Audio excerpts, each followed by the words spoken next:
Hello there. I am so glad you're here tonight. I am Kat Hobson, and you are watching Fate Mag Radio, the online voice of Fate Magazine. I'm so glad you're here. I am going to start off as I was getting ready to come on the air. I saw a headline, and firefighters were um, were called on a call, and when they left and got out there, they were ambushed, shot, and killed in Idaho. And I am so upset.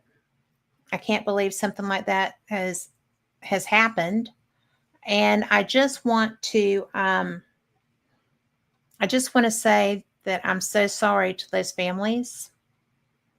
And I want to say that the people that did that, or the people that think that's a great idea, let's go have fun and shoot some cops or some firefighters, you are evil. This was not something personal with people that you knew. This was not something personal with someone who had done you harm. This was probably just for poops and giggles. And there are repercussions in the universe for this behavior. And I'm glad I'm not you. And I'm going to stop right there, because otherwise we're going to turn this into a whole great big thing, and we're not doing that. Hello, Robert. I'm so glad to see you. I believe in fate too. And I also believe in my guest tonight. I think this is one of my favorite people. He is so awesome. He's so nice.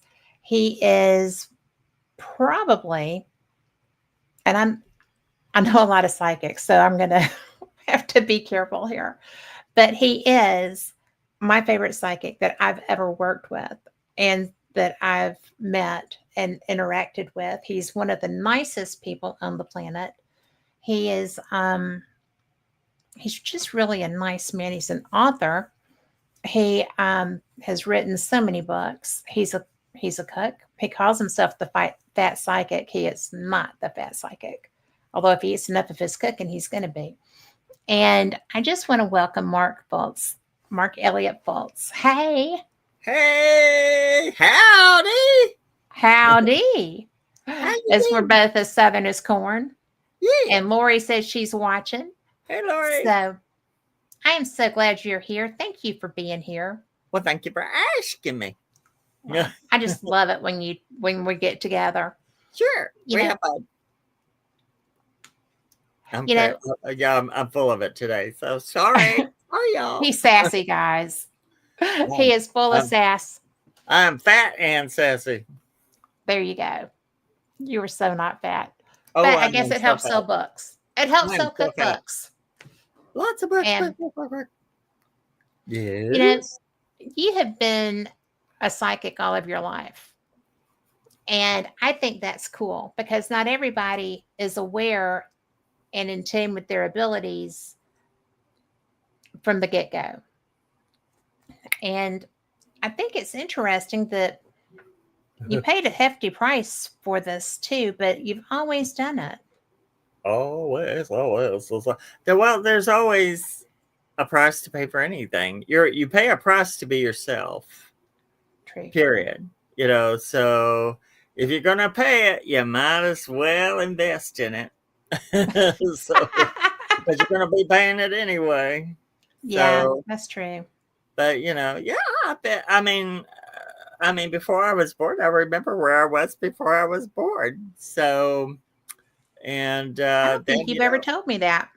Oh yeah, before I was born, I remember being a little ball of light, being talked to by a bigger ball of light, which was my soul, because the person you're born into is your spirit, is who you become.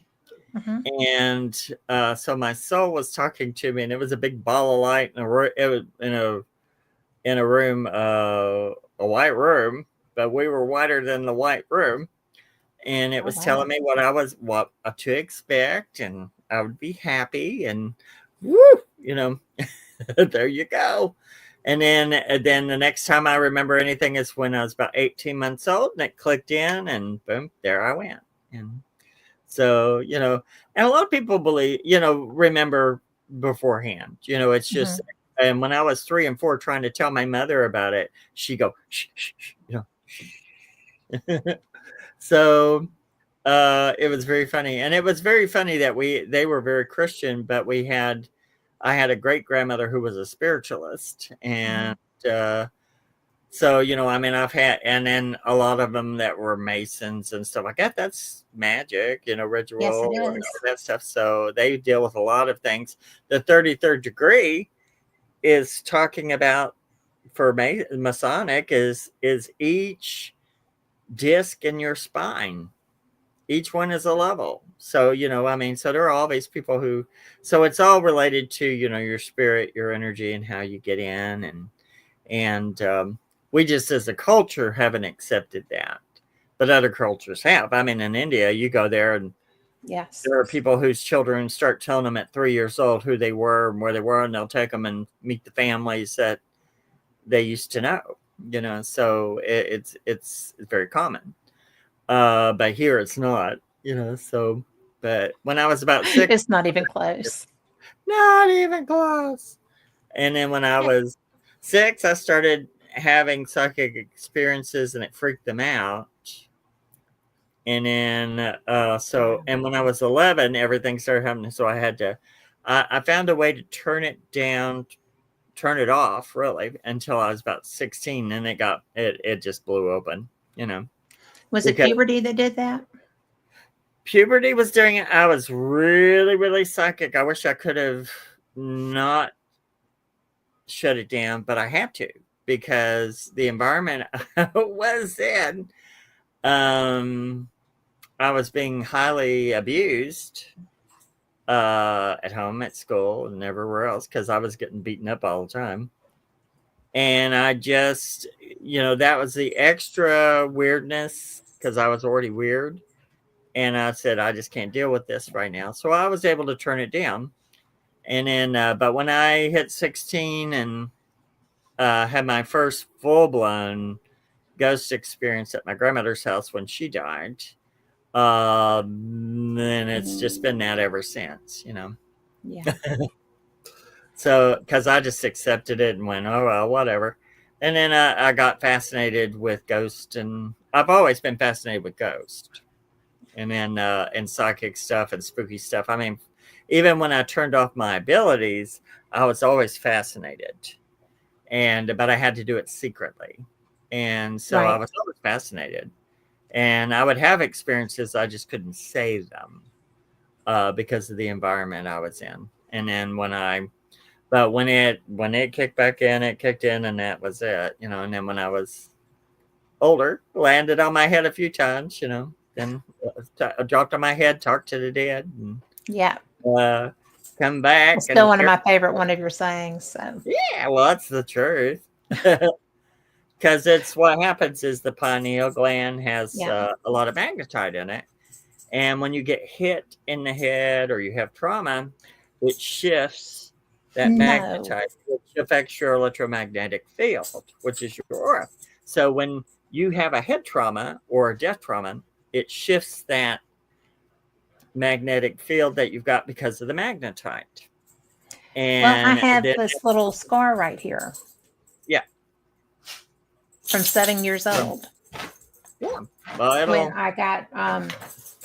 I got jumping on a bed. Yeah. And missed. And that was about when everything went nuts. As far as nuts as it went, because everything changed. And I had no idea. I'm sorry I interrupted you, but you just blew me out of the water, as you often do. But that explains a whole lot, right?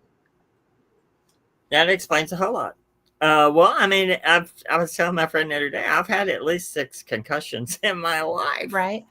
And starting at a very young age, because I mean, I had people who like to go for the head, and but it's And two, I mean, a year ago, March, last March, so it's a year and a half or so.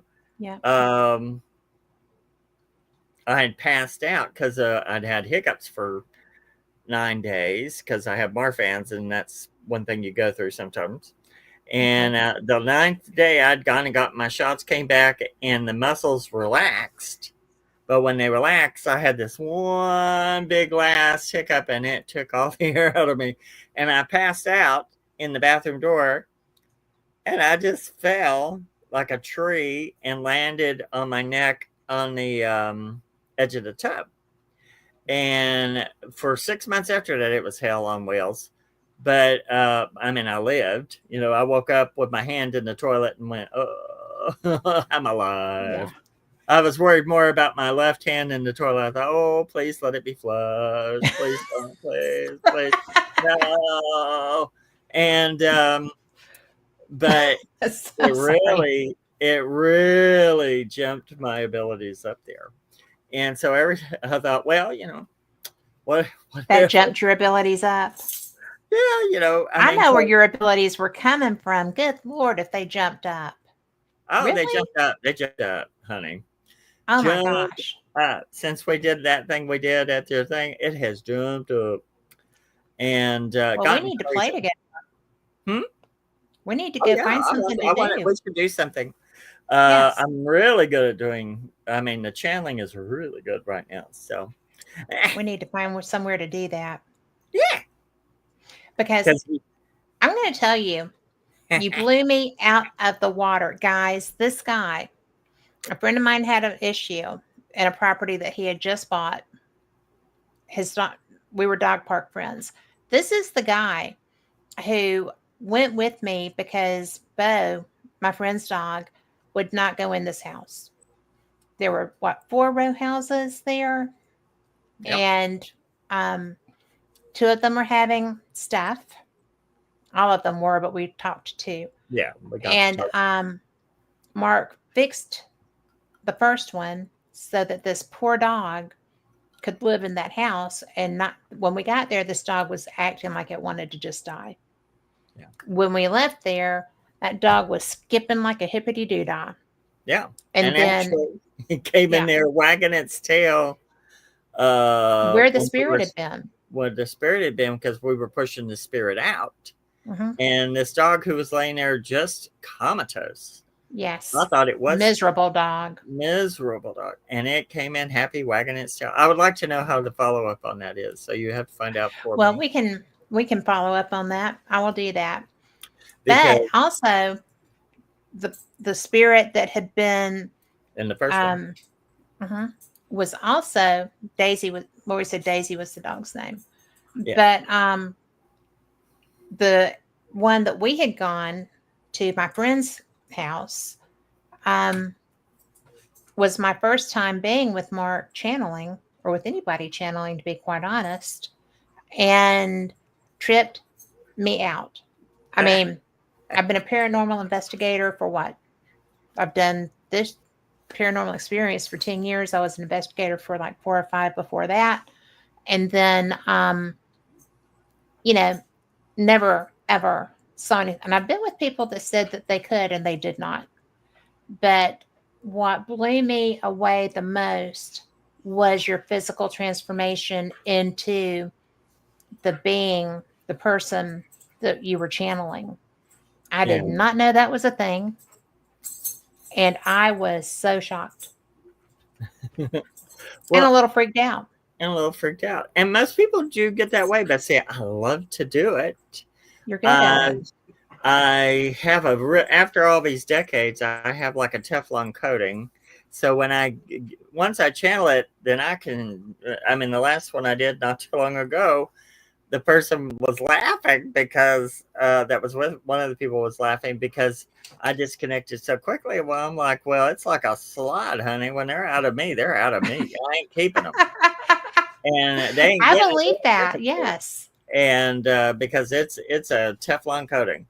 But and I love to do it. It is so strange looking to the modern eye. I mean, in the 1800s, early 1900s, it would have been common. And Yeah. now it's just, but I mean, I love to watch it when you can see the face change, the hair change, the voice change, the All of the posing. and you were surly, Yeah. Well, because he was a jerk. it was a real And joke. the wicked thing was your facial structure changed. Yeah.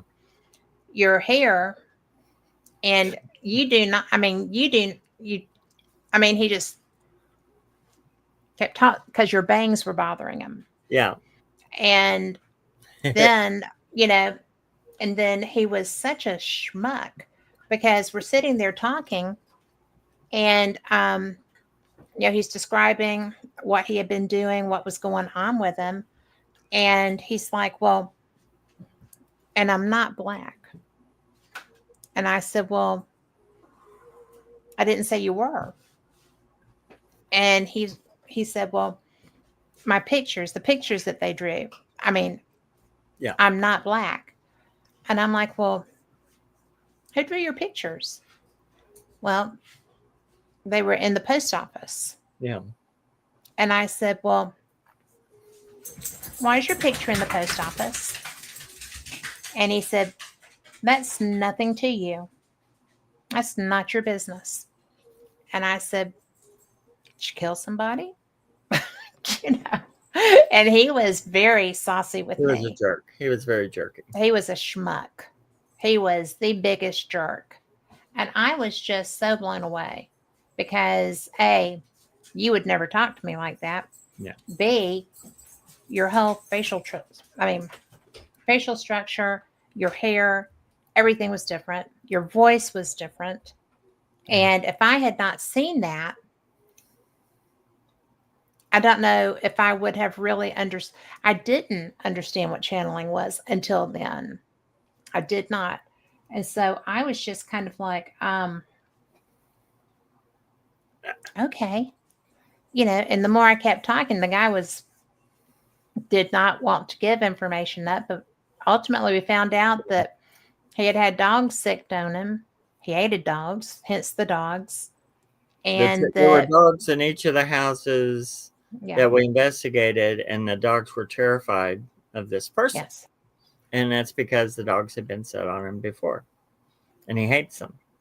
Yes. And did your friend's dog, did it ever calm down for them? Good. Yes. Good. Yes. Because but it's very odd because I still feel that energy. Yeah. When I think I told you I was on my way to Pensacola Beach and I came past Joe Patty's, I didn't think about it. Right. Yeah. That's just the way I go all the time. And I'm going and I'm passing Joe Patty's, which is across the street from those houses. And I just felt for a second, because I wasn't thinking about it. And it was kind of like, hey, Yeah. like, well, and they're like that. You. Once you have, connected with them, then, they'll wave at you. But and it was funny. Oh, and I'm going to tell you, Lori's in chat. Hey, and Lori.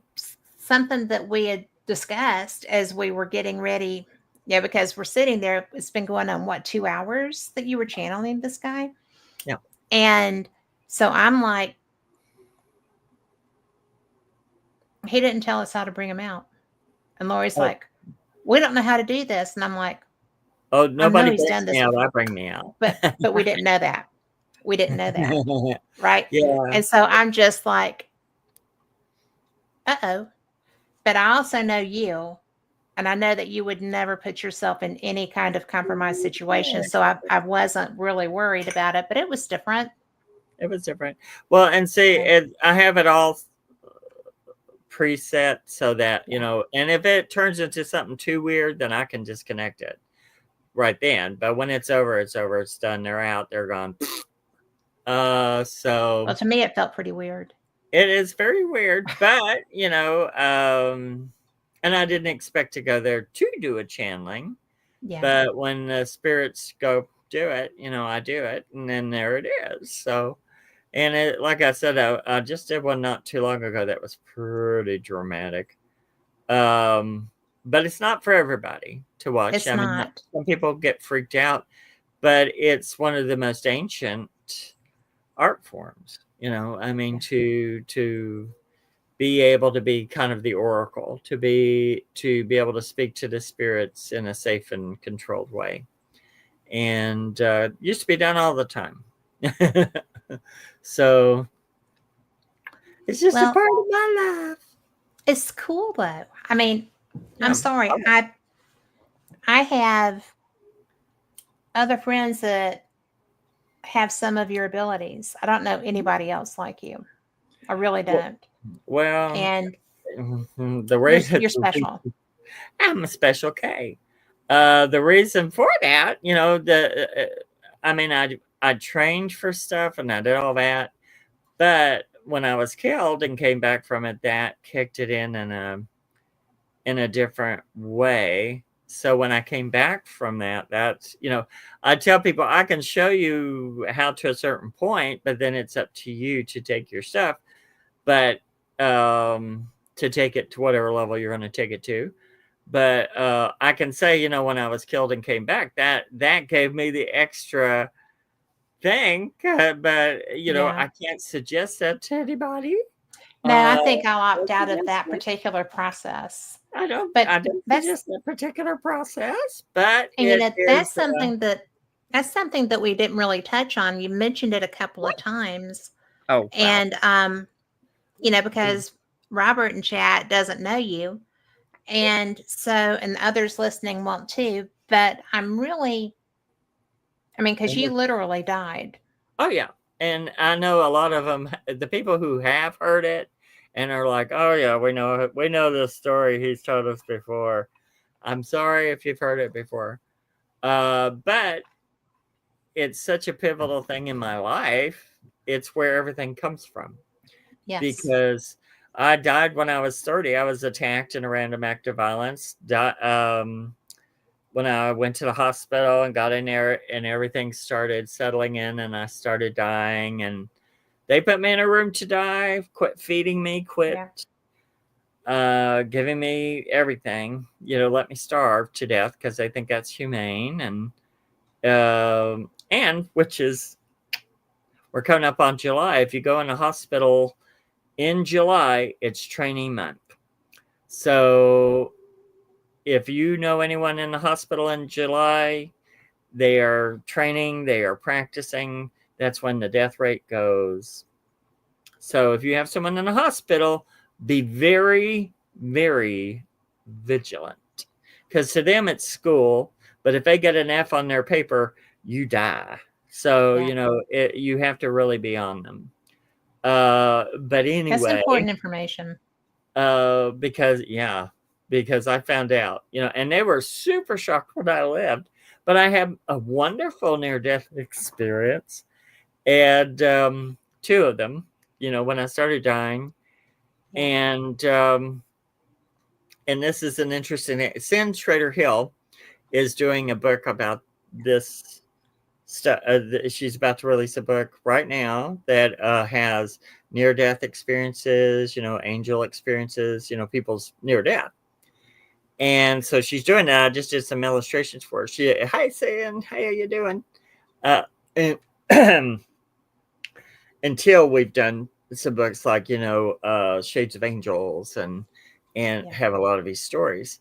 But I had such a wonderful experience, and I've known the people that I've known that should have had wonderful experiences but that were freaked out were my Christian relatives and stuff. Yeah. They just freaked out, and they were not having a good time when they were dying. But when I started dying, I was like, oh yes, this isn't too bad.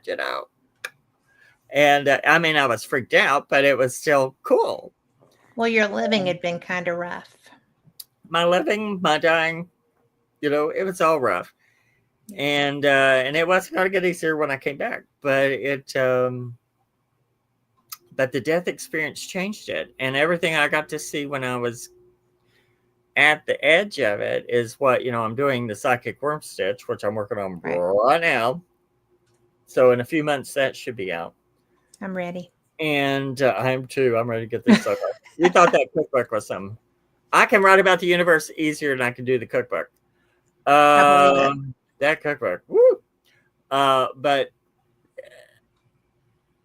I'm going to include things for people, how to do the meditations, how to really kind of do their energy, how to get a discipline. But it's up to you to get to the discipline. But also, I mean, my mother's mother was psychic as get out. She was a little Christian, but she was psychic and had wonderful experiences that I thought were wonderful. That I thought was Right. cool. And some of it was not so cool, but she was very good. And I come from people who have it and who do it, and that but it's like in everyone's got the ability or the mechanism. It's just what you do to it. If it's important to you, it'll come to the surface. If you have traumas, sometimes that'll kick it in, and then you just have to figure out, oh, that's what it is. Right. Like I said, I've had, when I was 11, my father gave me my first concussion. And I got several during the years when I was just a kid. And but and now that I look at it, I'm like, well, what if I'd been a person that happened to and I didn't get the benefit of being psychic? It would just been I would have had my head cracked, or Yeah, for no reason I've or with been no reward. yeah. And when I was dying, the experience that happened was so transformative for me in the long run that you can't go, well, I wish that hadn't happened, or regret. I can't do regrets, because it's like, but I am who I am because of all of that. You are. But you end up who you are supposed to be. It's up to you to get there. And so I try to do that, but I'm going to try and tell people how I think it works, and maybe they can work on that and see if it helps them. But if something happens and I've known so many people who've had near-death experiences that don't have the change, so, and then there are some that do, or not to the extent of, like, for me, I take it a lot further because I'm just that kind of weirdo. To me, it was like, Brett, now I was telling someone yesterday, I said, when I do things like ghost hunting or whatever, I'm like, bring the color book, I will bring the crayons. Yeah. And I'm like that. I'm like, I'll throw myself into it head first. And I love to do that. And I think that, but you've got to be brave enough to do that and not be worried about And it falling. is a brave factor. It is It is a bravery factor. You've got to trust yourself, and that comes from discipline. I know somebody who told me that a while back, who goes, up until I was confident in it kind of a slur, like they thought I was being arrogant. Bravado. And I thought, I'm not being arrogant. You have to know who you are and what you can do.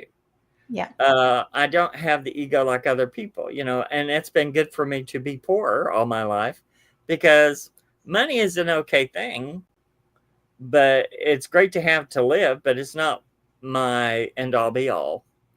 And which I've been very happy for. There's money can be a very good thing, and if it comes into my life at some point, it will be a relief, but it's not going to affect me the way it does other people, because it won't change you from being you. Well, I've met big names before. Sure. That I really was enamored of, and one of them, he was just, you could tell he was trying to do his thing, but I was like, he really hates this. He really hates having to fool with people. And and my only issue is because I'm disabled, because of the back pain and stuff like that. I have to make sure people don't think if I'm sitting here squinting or doing this, it's because of them. Yeah. But I feel very blessed to have been given the gifts I've given, and I've been very blessed to help people that I've been able to help. And it doesn't make it easy; it makes it harder, because then you deal with people who want to use you and then abuse you, or weird. I mean, ghost hunters and stuff are very strange people, and I've had some run-ins Hey, I in resemble that remark. well, no, not you, not you. But But I'm talking about in my life, I've just had to deal with some that they do everything except do, it's just like, just do it, get the evidence, and move forward, But mhm. they let their egos get in the way, and they let this and that. And it's like, so I think people need to relax a little.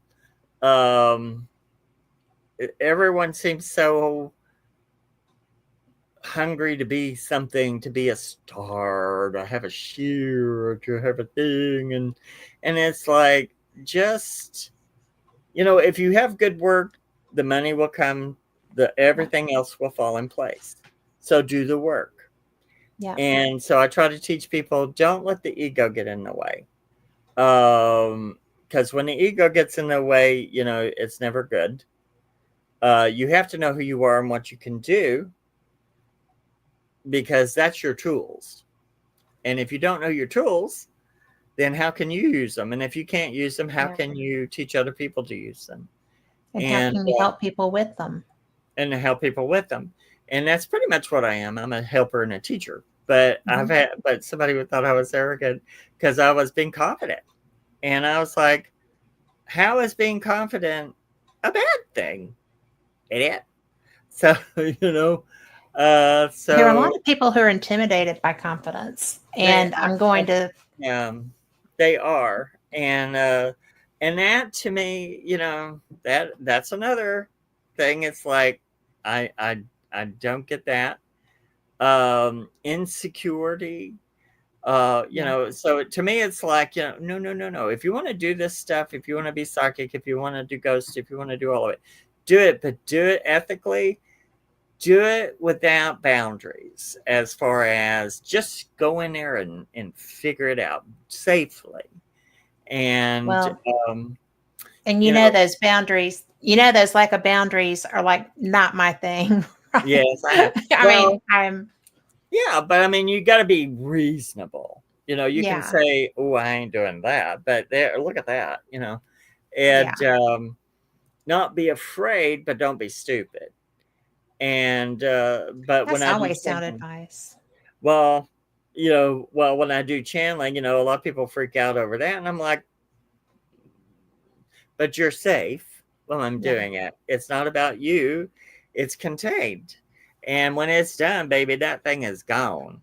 Yeah. So, but a lot of people think, when you do this stuff, then something's wrong with you because you're doing it. Something's wrong with the fact that you're doing it. And, but it's a natural gift. Yes. So, But like that's an interesting one. in your case, that was both mine and Lori's first time. I mean, and I know I would never bet against you, not Eh, in anything, right? Thank you. But I'm sitting Well, there and it was such an obvious takeover. I knew you allowed it. Okay. well, I knew you were it's a controlling that. projection. It's a Yes. because when they're coming, I'm projecting what the image, the energy is. It Okay. doesn't take over me, because that's the thing. I'm such a control freak. I have the system set up to where it does not. That's another thing, when people take in the energy and they have it prepared, and then when they try to get it out, Hmm. you've just infected yourself. And that's Yes. where you have to learn how to do the mechanism of having a film or a energy layer that it's not able to get in, because I've seen people Like Teflon. really messed up, Yeah. Like Teflon. like Teflon. That's why I call it my Teflon coating, because it Yes. is. And like I said, the person that was laughing when I disconnected, because I mean, I was doing, you could hear 3 and 4 voices at one time, and then all of a sudden when it was done, boom, I shook it out and I was up, and they were like, They I either thought I bet. was nuts or they couldn't believe I did it that quick. Well, it's like, but I've been doing it for decades, Hmm. personally. And when I got interested in it, it was the fad thing, and there were people doing it in a strange kind of way. Yeah. And you could tell it wasn't in there, that it wasn't happening. But there was this guy who channeled Marilyn Monroe. And I think I've told you this one before. Yeah. But it was on a show. It was in the 90s, I think. And he channeled Marilyn Monroe, and I felt it when he did it. And I went, because you could feel it feeling the energy slipping Okay. into his skin. He did it differently than I did, but he had it slipping into the skin, and I went, well, that's real. And I thought, for this balding older gentleman, it would be like me, trying to do Marilyn Monroe. And but he was talking to her first husband, James Daughtery, and he answered things for him that James went. He said that was something we knew, so you could tell it was real. So Right. after that, I went, that's it. You've got to get that feeling, because it's like you're slipping into, it's like you're pulling a robot. You're sliding into the skin. But you have to do it where it's a safe skin. Right. So, and I've had people telling me lately, "Oh, I don't have to do protection before I go in that place," and I'm like, "Go for it," and they think they're scientific, and I'm like, "Go for it. You just go right ahead." Yeah. And it was a place that I went in. My aura was around Yeah. me like a condom. It was like, don't touch anything, don't do it, don't do. And it was like, I Yep. went in and I did my work, but honey, I didn't touch a dang thing. And I actually, when I came out of the place, there were things in there I looked at, but I didn't see, because my system went, nope, nope, nope, nope, nope. Just do what you got to do and get out. And Yeah. then later my friend was showing me pictures, and I was going, I didn't see that. And I looked at it. I went past Right. it. And I said, my system was going, nope, nope, nope, nope. And I only saw certain things. And, but these other people were like, wide open. And it's like, I don't have to do anything. Well, Oh yeah, actually I have. And well, I just we're going to have to say what this is, because not everybody's going to have chat if they're yeah, just doing audio only. And so yeah, Robert said, has Mark ever channeled entities that yeah. never walked the earth as humans? Yes, and actually, that was something I experienced not too long ago. And because of the protection I have, because I do my meditation every day in prayer, kind of like in a prayer way, but my prayers would be different than most people's. But I do my energy work, so Hmm. I have it going. But yes, there's plenty of energies that are here that have never been human. Um, and there are some that are a combination of our DNA and their DNA. So there are things that know our DNA codes, and can access our fields. But yeah, I just had that happen not too long ago, and I can do that, and it doesn't. I can do it. I mean, I went into a place that actually, I will tell people, demonic energy and stuff like that is very rare. Very, very rare. And actually, I got to go into a place where there were 4. And Did you? yes, I did. We can't talk about it really right now, but That's it good. was, but I knew what I was talking about before I went in the place. Yeah. And the owners, I told them everything I'd seen before I came, because I told nobody to tell. I made sure nobody told me anything. And I drew out the building before I had never seen it. Got outside the gate and was going to, telling them where human remains were and a certain dark energy that was there. And they went, "Oh yeah, come on in." And they took me to it. And I would say there was the remains of people, no less than a dozen people on that property. There were 4 of that kind of, and not. There are a lot of energies that are fine and dandy and benign that are non-human. This place was basically a factory for it. So I had to go in, and I was wearing my 120-year-old ritual robes. And I went in, and they were from the occult, from the era I was when I was trained. But they're very dark artists. And there are people out there, whatever you want to believe is what you want to believe and follow it. I'm just don't do anything to hurt people, kind of thing. Right. If that's the way you believe, that's the way you go do what help yourself. It's not what I like to do, but I know how to do it because I am a trained metaphysician and a third degree. And and I'm finding people are going back to doing the 3rd degree systems and stuff and going back into discipline. But yeah, I had to deal with the type. It was a non-human, never had been human, but it was brought up into that place for it's basically what we would call a transferring of self factory, because they were they're getting all this stuff and putting it into people. And but I did get to channel one of the energies that oh my Lord, good Lord, the smell of that thing. Woo! But I had a Teflon coating. I was able to talk to it. The other things I just kept at bay, and then when I went home, I took a bleach bath and kept on moving.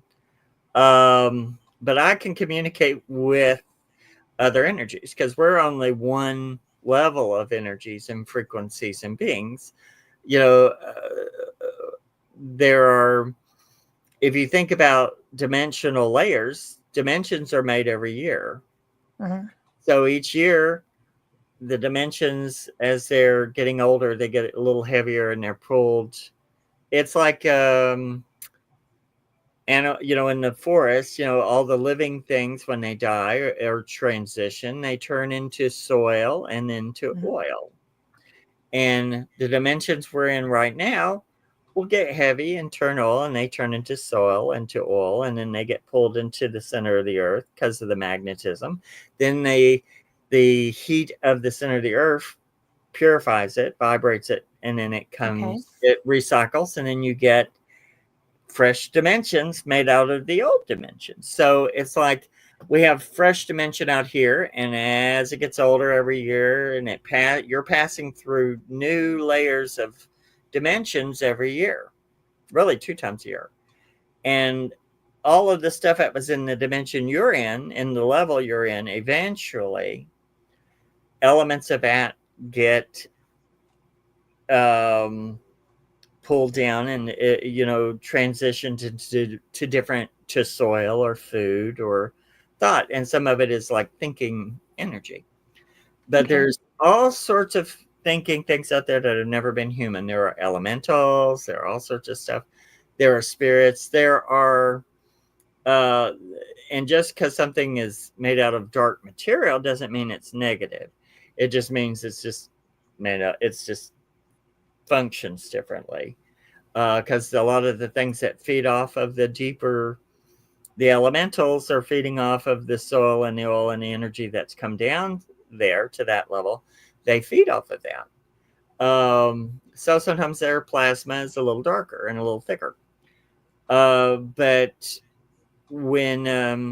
I have experienced some very beautifully interesting non-human energies, and I've met very wicked ones that are just, they're just they're like a parasitic thing with looking for food.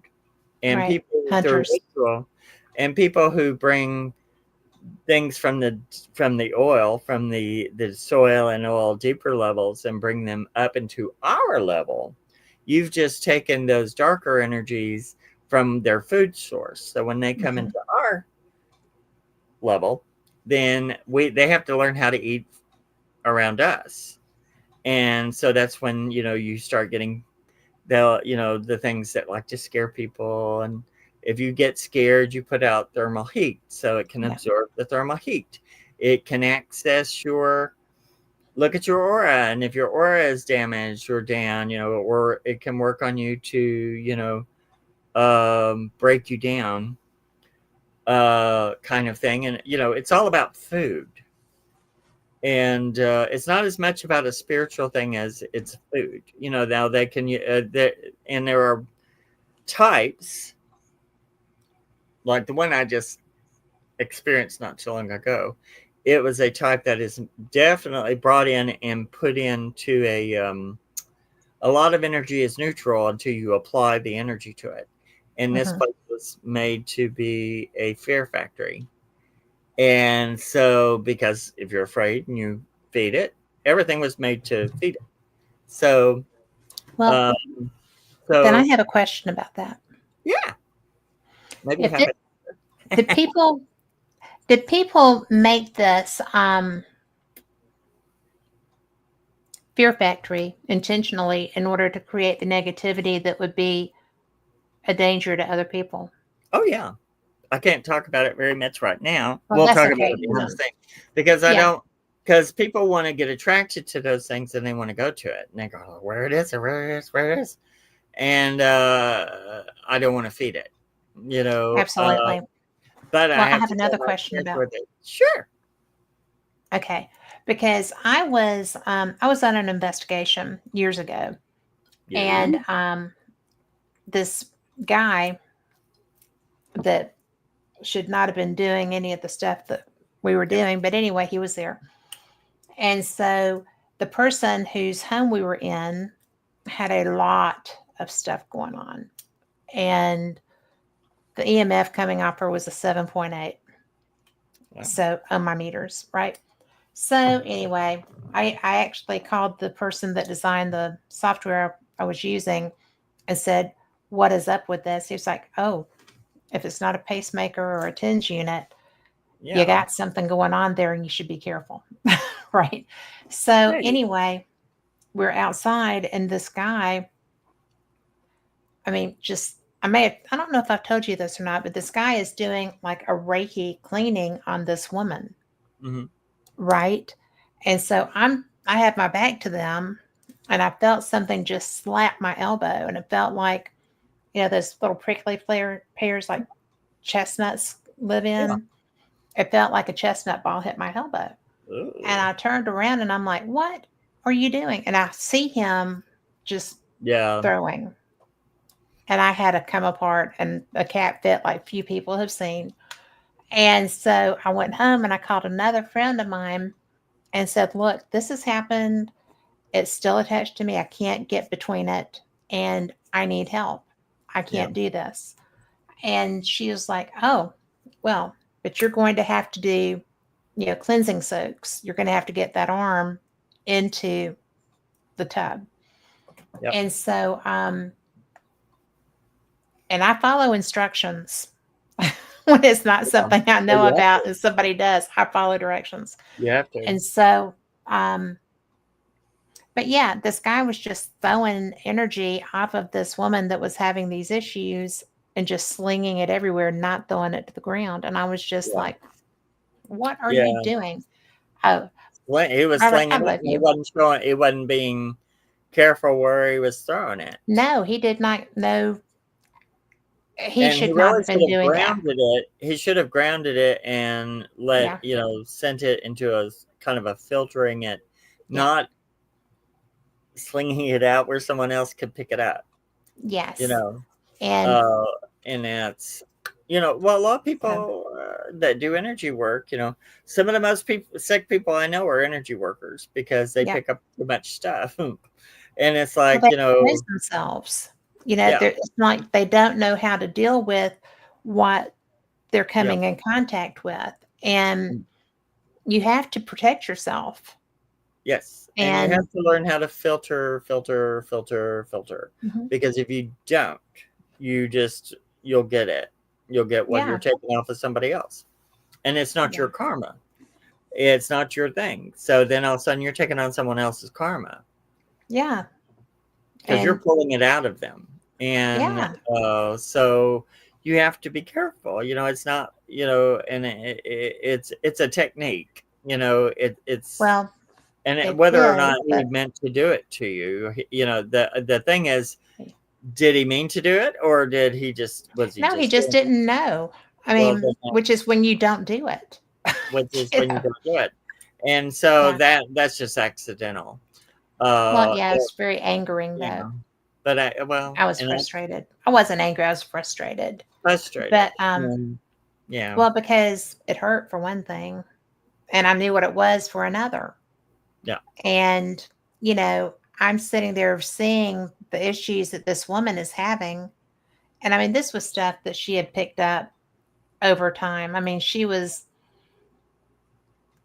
did things that I found offensive, but yeah, other people might not. yeah, And, the way that she introduced herself to us, well, I'm a graveyard stomper, a Ouija board user, and I do this and I do that. And I'm like, oh, okay. okay. Well, I mean, Indiscriminate, you whatever know? floats people's boats, Yeah. but there are certain people when they're doing things, I'm like, ooh, sister, I'm going to stay over here, Yes. I'll just go over here Yes. And because it's like, yes, sister. chaos. Yeah. Uh, some people really love chaos, and some people do this stuff like the person I was dealing with who thought Yeah. they don't need protection. Ooh, ooh, ooh. And I'm I like, know. and it's like, yes, you do. You have to be protected. Because this is And energy. This is a science of its own. And they yes, don't think it's science. Well, it is science. It's it is science. metaphysics. Yes. It has energy. In that tunnel, you dummy. So, Yeah. but people do this, and they'll do, and doing talking boards. You have to be. They work, Yeah. They do. but if you don't know what you're doing, and if you really can't see what you're talking to, which my lucky thing is I can see if I'm what I'm Yeah. talking to. When you take the door off the hinges and just open the door for them, Yeah. and then don't close the door, that happens a lot. Because I knew a really sweet little girl in Chattanooga back in the 90s, and she'd come in and always very happy, bubbly, cute, cute, cute, very cute little girl. And she came in one day and her hair was sticking up like this, and she was fried. You could tell she hadn't Oh, slept in 3 days. oh And I could no. see this dead guy behind her in a jacket, looked like a biker. And I said, "Where'd you get your boyfriend?" And she goes, "My friend and I, we were doing a Ouija board and we got scared and we threw it in the closet." And I said, "Did you close it?" And they went, "No." And I said, "Bring it to me." She says, "It's in the car." And she brought it and I closed She it. brought it to you.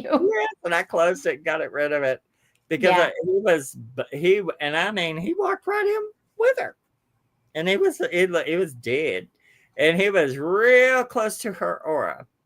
But what had happened is when it scared them so bad, they threw it in the closet and they didn't close it, they didn't touch it, and he just came right on out. Yeah. And after that, she was fine. She was back to being cute and bubbly. But I mean, her hair was, and she was fried. And I was like, but at least I knew, it was a simple one to take care of. Yeah. But I Well, have they're known all people simple for you.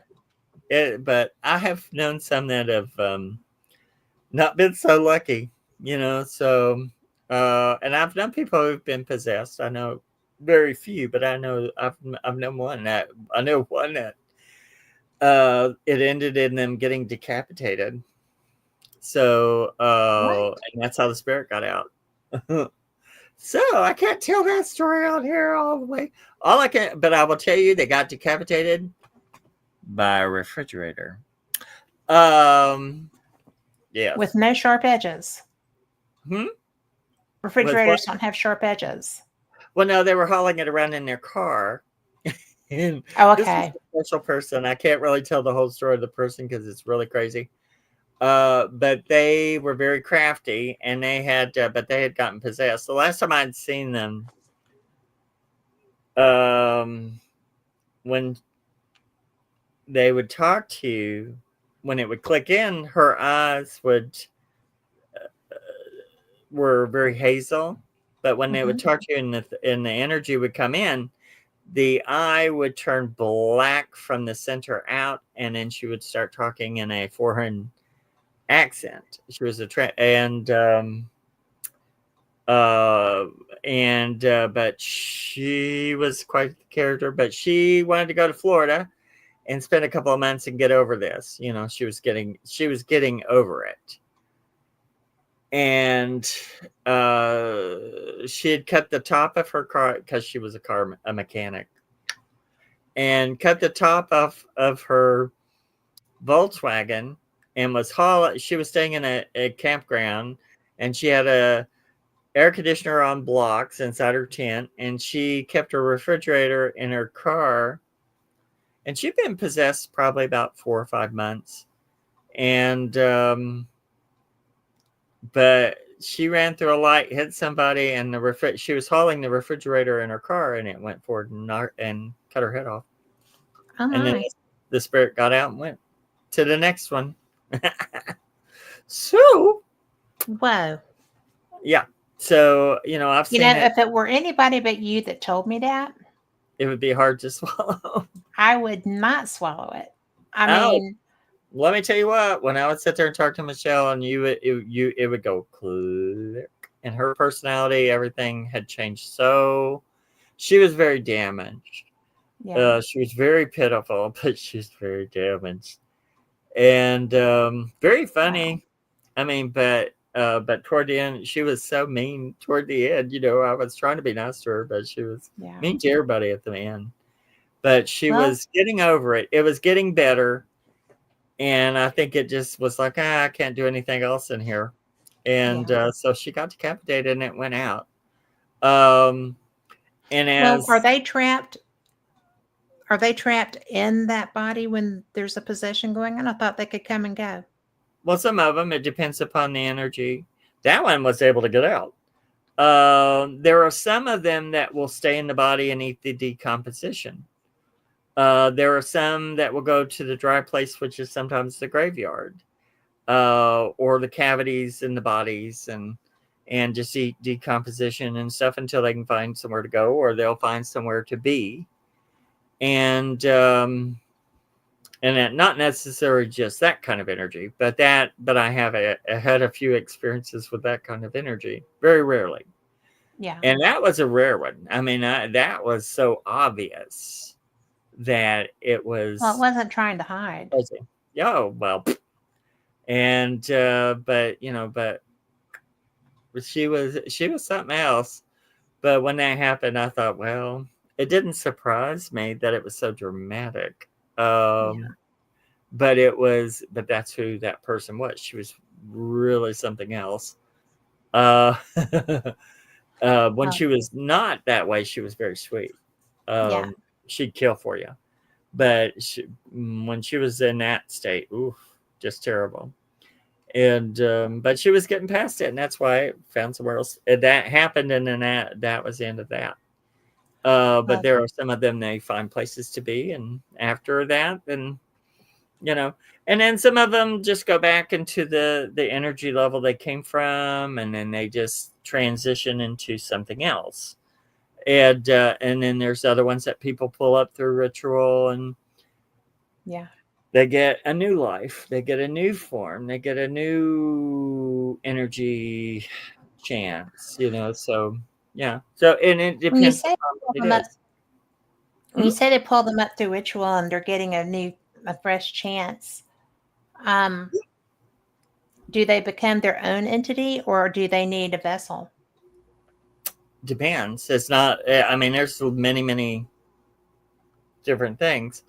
Okay. There are some that are more in control of their thoughts and energy and fate than others, and then there are some that are just they have to. There, some of them they have to be able to vibrate or throb with the person, and the aura needs to be weakened enough to where they can vibrate into it and then download like an internet virus. And that's why, when people have the infections, they get worn down, they can't sleep, they're going because they get tired. The more tired you get, and then when it gets in and it starts talking, it gets into your cerebellum, gets through into your pineal stalk, and gets up to the back of your head, and then it starts talking where you can hear it. And then if the boy, while you're getting tired, it doesn't get tired, so it can talk, and eventually it just wears you down until you think that voice is your voice, and then it wears you down, and then weakens the person. And if they can't push it out, then it becomes their conscience, and they start making decisions based on that. And that is, but people can push things out of their system, but you have to be in control of your system. And if you aren't, you have to get in control of your system. And if you're not ready to get rid of it, you ain't going to get rid of it. Right. And I know somebody who bitches about something that happened with them, but they they ask for it. I mean, I told them, don't do that. Don't do that. Don't do that. They did it. And now 3 years later, they're still, every time they talk to me, they bitch about this thing. And I'm like, good luck on that. Good luck on that. Yeah. And they think they're an energy controller, but they don't know how to act. I've met people, I go, they can't even feel their ectoplasm. They don't know how to bring up the energy to where, because your ectoplasm, what that is the glue. It's a functioning glue that keeps your spirit in your body, in your physical form. But it also it's a living fluid that when you think, it's part of that. It's a thinking fluid. And I try to train people how to feel it. And see, I can do it. I can feel it. I can pull it up, and if you can understand your energy, your ectoplasm, your material, then if you can understand your system, then you can feel where everything is and cleanse and push out any infections. And but I know a lot of people who think they're really on top of the energy thing, and they can't. Right. And they don't know how, and they won't listen to anyone telling them, well, this is what you do, because they can't get it from here to here. Mm-hmm. And I think when I was learning stuff in the 80s, 70s, 80s, everything we had when we were learning processes or ritual or energy, you had to put it, you could read other things, but you had to write it down in your own hand. Mm-hmm. And when you did your recipe books and your books of shadows and whatever, that's your recipe book. And you had to make your own recipes. You had to make your own things, because it's the way of getting it from the third eye down to the fingers. Mm-hmm. And Well, to have the practical knowledge as opposed Yeah. to just the yeah, verbal just knowledge. the verbal or the thinking. Thinking is a major thing. It's the intent, but you gotta get it in those fingers. You gotta get it. You gotta understand your body.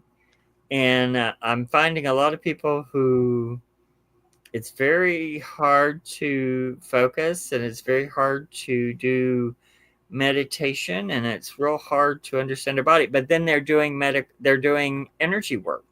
Mm-hmm. But they can't control,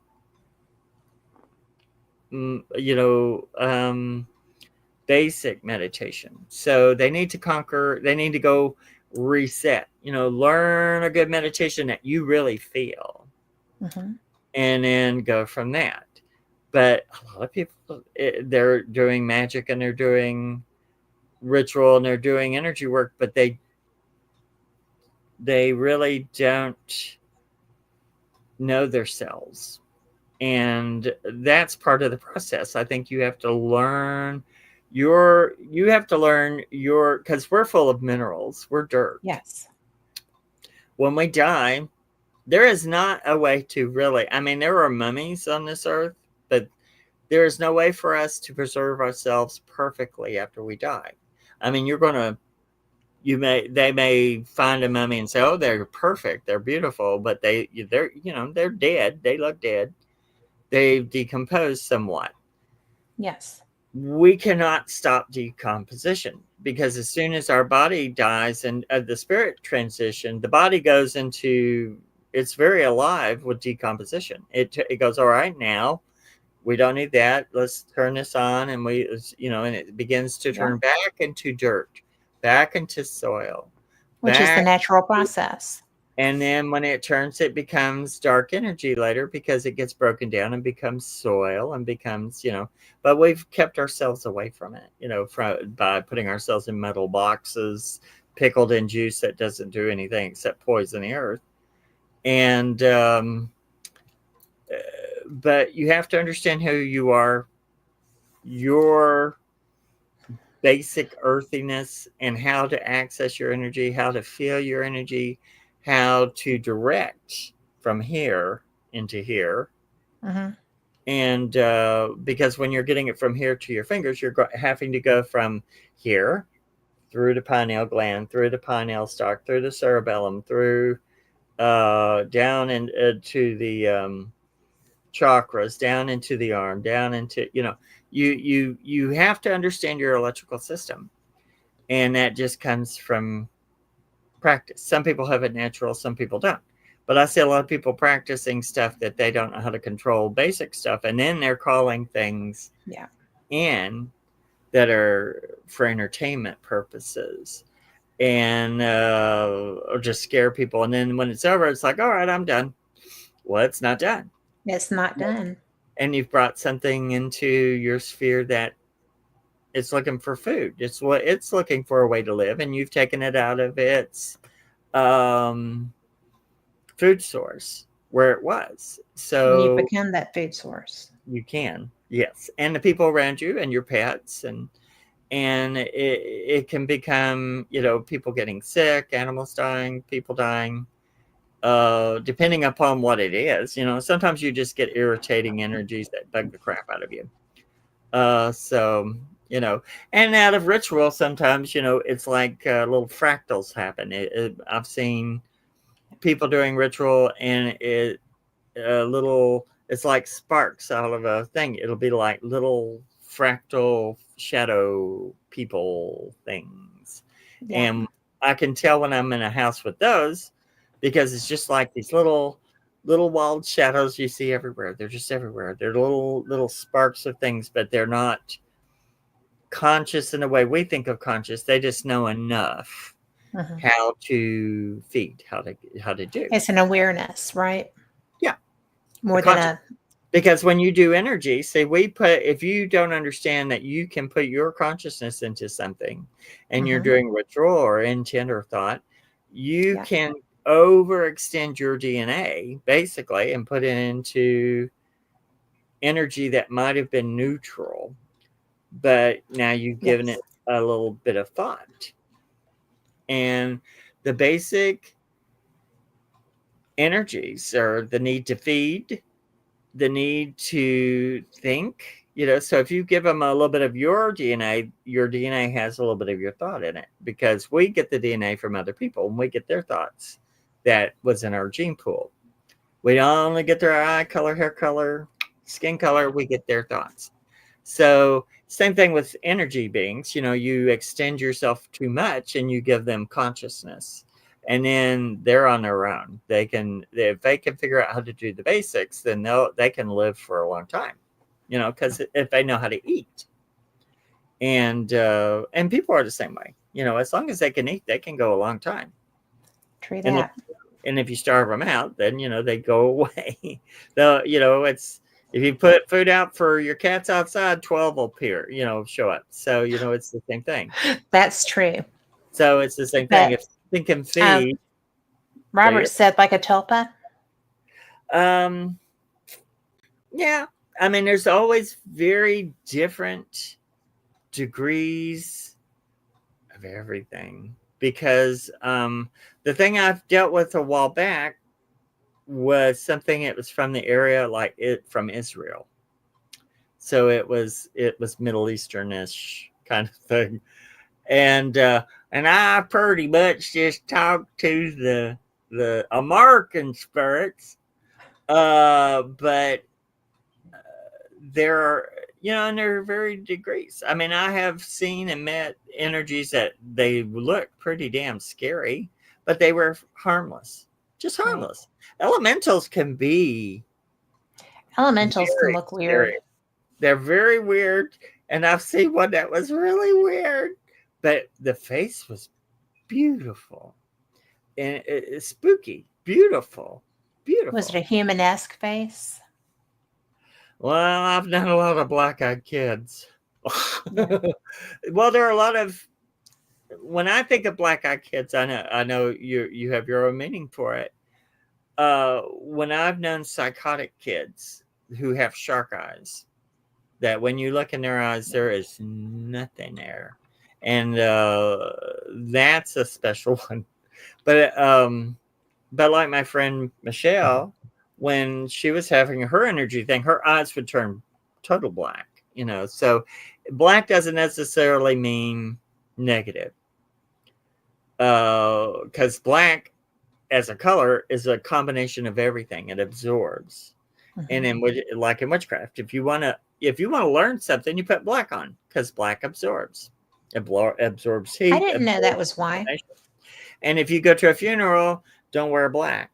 I mean, we were taught wear white because you don't want to absorb the sadness. You want to put out positive energy. But if you put in black, if you're in a black car and a white car, and you sit in the black car in the heat, which one's going to be hotter, the white one or the black one? Always the black one Why? because it absorbs the heat. Yeah, well, and it absorbs the heat and the information. So sometimes black is not a negative thing. It's so you have to be able to tell,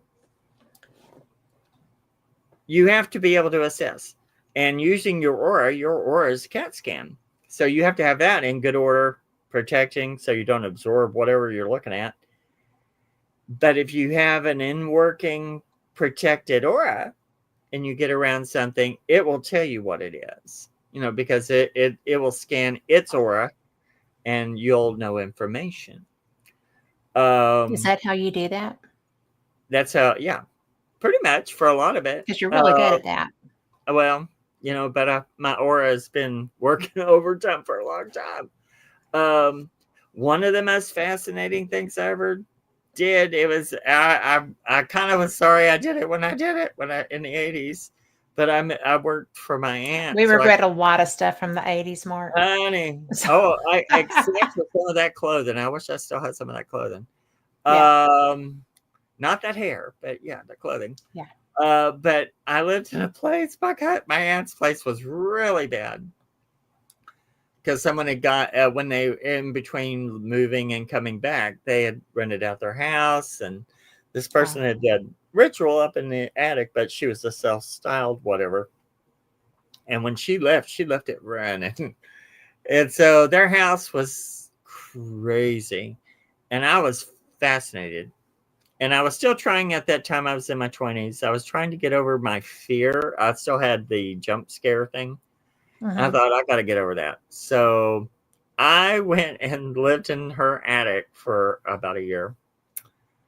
And let me tell you, those shadow people were incredible. But she had one there. I've told you before the story of Yeah. Gertrude, where she would tell, acted like it was a poltergeist thing. It wasn't. It was from Yeah. old ritual that this person left running, and it was a fetch. And at night, you would, I'd been in there about a week and hadn't seen anything, and then all of a sudden, one night, the room started getting dark, and in the corner it got really dark, and then this woman materialized out of the dark and came and stood at the corner of my bed. And they told me she would do that. Her name was Gertrude. They called her Gertrude. And her face was smeared out. She had black hair, had this big braid, and had this real dowdy beige 70s, 60s kind of dress. And she would sit there with her hands crossed and wait for you to tell her something. She was a fetch. And they would tell her go away, and she'd go away. So when she'd come out, I would tell her go away, and she'd go away. But the other ones would be running through the house, almost knock you over, zip, zip, zip, zip. You'd hear them running up the steps, walking around. You'd see dead animals laying in the floor. And the first time I saw that, I saw this big Himalayan cat that it was obviously not living. And I watched it for a few minutes, and then I reached over to touch it, and it dissipated. So it was a leftover. And and it was Himalayan cats I asked my aunt, and she said, oh yeah, well, there were 2 here in the neighborhood when we left, and we haven't seen them since. And but there was it just crazy stuff all the time. But I got fascinated with shadow people, because there's so many degrees of shadow people, and some of them are bad, some of them are sad, some of them I feel sorry for, and then there's some it's like, ooh, girl. Ooh, girl. I have seen some things that's like, no. But in that house, it was amazing. But it got me over my jump scare thing of it. And it was good to do it. But by the time I got out of there, I was like, yeah, okay. I'm okay. I can deal with this. Okay. And we have some more questions. Can I ask you some more questions? A lot of people don't get that chance, to do. Sure. I'm sorry. I changed channels on you. And I froze you.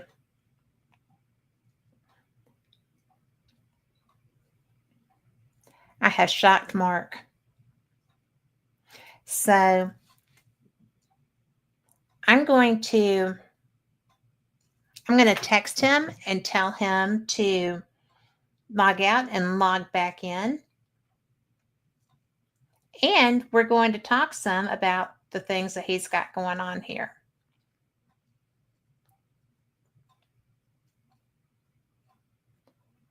I can't type and talk at the same time. Oh, there you are. I was just texting you. So okay. That phone. This phone is a flip phone. It's like oh, that's right. I can't. I would have had to message you. I would have got. I always forget. Tomorrow, I get that text tomorrow. I do that to him, guys. But yeah, I didn't mean to talk. I'm like, oh no. I didn't mean to talk so much. I mean, ask questions. No, I mean, I love. I can talk to you for days. So, sure. And everybody else loves hearing this stuff too, because your knowledge is not the average Joe's knowledge, and your experiences are not. And what you know is pertinent really to everybody. Yeah. But I did want to, while we were doing the stuff, I wanted to go ahead and grab some of the questions that I've been seeing flying through here. Okay, go ahead. And I see one right here. Okay.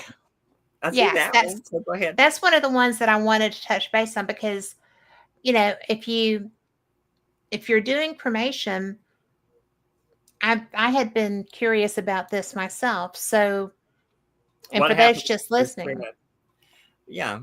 Well, how does cremation affect spirit possession? Well, cremation takes away the food. Mm-hmm. So what will happen is, if it's an energy that's in a body, of course, the person's spirit will either transition and go through the filter, go into the dendrites, go into the consciousness, or not. Right. And if it hangs around, it'll find its own way. But cremation releases the energy. So what will happen is, it will either go back where it came from, vibrated to, or it will find a body that's, Mhm. not being used, because in a cemetery you have lots of bodies that, if it can, I mean, even though you're dead, your body still has energy. So Right. they would have to find a body that, even though it's decomposing, that it could access or use or be around or even absorb the methane gas. Um, but I think cremation would pretty well release it. Okay. Uh, and it's if it's looking for its food source after cremation, then it would look at the family, it would look at whoever's around, or a lot of times since they go into cremation and they go from the crematory to the graveyard or get scattered or or get taken back home. So depending upon what the circumstances with it, but I would say mostly when that's done, then they just go find something else to do Right. because there is no body, there is nothing to stick with. Like with Michelle, when it was finished with her, it just found a way and got out. So the cremation destroys all of the mineral content and everything. You just become ash, Mhm. and it pretty well destroys DNA as far as I can, tell. So except for if you can get maybe some DNA from teeth and stuff, but most energies and spirits have to have food of some sort, and so they're going to transition, either go back where they came from, go somewhere where they're magnetized to, or they match the frequency, or if they're taken in if the ashes are scattered somewhere, I mean, it's because most crematories are pretty close to cemeteries, or there's a lot. I mean, there's dead bodies all over the place usually, but the crematory, they're getting cremated. Funeral homes, most morticians don't think about ghosts or hauntings or anything. Yeah. I knew one who had brought me to his funeral home because it was scary, and it was scaring him a little. And it was very interesting. I had a friend with me, and we were at this place, and you could hear people shuffling and walking across the carpet, and there were like a lot of people. And I thought it was my friend trying to scare me, so I was scooting around the corner, and she was in the bathroom, and something was scaring her in the bathroom. And I was sitting there, I jumped around the corner, and because you could hear all these people walking, nothing. It was great, but you could still hear them walking Right. across the carpet. It was very interesting. But the mortician refused to, think about ghosts, but he's the one who brought me there to look at it. He's going, "What is this phenomena? What Right. is this?" And I said, "Well, I'm sorry to tell you, it's just people who've stayed, but he was doing, his thing was to fix the bodies up. So if a person dies and Okay. if they have an extra spirit or energy attachment, then sometime and they get buried, then the energy will just go and stay in that. And usually, I mean, I've done a lot of them where they just stay with the body until there's nothing left to Okay. process. And then they can also, it's like solar energy, they'll um charge up when there's heat, when there's thermal heat, and then then they get active at night. So that's why there's so many that are active at night, because during the day they're soaking up energy and getting ready, and then when it's night and there's not so much other activity, then they're functioning. So that's why ghosts That's are kind of interesting. active at night, because they're like a solar light. And but they absorb so much different kinds of energy. You know, it can be the methane gas, it can be the minerals of the body, it can be um, sometimes in buildings where they live. If there's a heater, if there's anything, it can because we have chloroplast, and a lot of things have Yes. chloroplast in their cells, and they do I can never say this, photosynthesis. Photosynthesis. Photosynthesis. They take light and heat and turn that energy into food. And the retinal, there were a lot of things before people that they fed through their eyes, just absorbed heat and energy through their retinas. And so, we do that. We take energy into our body. If you don't get enough sun, you get a deficiency of, deficiency or whatever. Yeah. So it's no different with them. They just do it, and uh, they just find a different way to eat.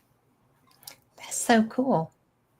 Well, I mean, it could be alarming, but I think it's cool. It could be alarming, but if you understand how that happens, then if you have that in your home or something like that, then you know what to change to stop the food. If there's no food there, it'll go away somewhere else. Right. If something has infected someone's body, like possession or something like that, at some point, if there's no more food or there's no more use, they're not getting what they need to out of it, they're going to go to where the energy is plentiful. So they'll leave, the parasite will leave the host and go elsewhere because they need food and whatever it is they're needing. And some of them can do that and some of them can't. Some of them get stuck in the body and don't know how to do it. And so then they only get released after cremation or after the body has totally broken down and become soil and is no longer viable. So it would just go away with you going away. Yeah. Okay. It would just, and like I said, even though your system is dead, you have your chakra mechanisms from, say like if there's a 60-year-old body laying in the ground, even though the electrical system is gone, the essence of it is still there. So there's still traces of chakra energy and traces of whatever, was in that body. And, I mean, so it's just a different form. Well, wouldn't the chakra energy be part of the spirit energy? Or is that a separate entity? When you come into the body, the chakras are there. The spirit. But the chakras are physical. There are when you come in as a spirit, you've got all this stuff in the spirit neuron, the soul neuron. The body is like getting into the car. When the spirit comes in through the mother's solar plexus chakra, when the frequency through when because everyone has come through the process from the consciousness, so there's a tether to everybody. Everyone has a little fiber optic tether, which is your axon terminal, your cord. And when they come from the consciousness, the soul and the spirit neuron, they have a tether to the mother energy, whoever's been chosen that has the right frequency for you to be born in. When the mother goes into contractions, that frequency comes through the solar plexus chakra. The spirits goes down the dendrite, down the tube to the solar plexus chakra of the mother, enters in through the mother's solar plexus, gets into the baby, the embryo, through their axon terminal cord, gets into the babies through their solar plexus, goes through their solar plexus chakra, then goes up and turns on the lights in their chakra and then sets up shop, And so, then during your life, all of that functions, your electrical system, your spirit, your soul, your blah, blah, blah, blah, blah, blah. But everything, the soul gets plugged up into your third eye and into your pineal gland, and the spirit, the soul hangs out here, does its thing. And then when you die, the soul goes in first. But after you die, the soul goes out last. The spirit goes out before the soul does, because it's what was being created while you're living. But even though when the body ceases, the chakras were there before your soul came in. So the chakras are still kind of there in an energy form in the bone structure, because you have many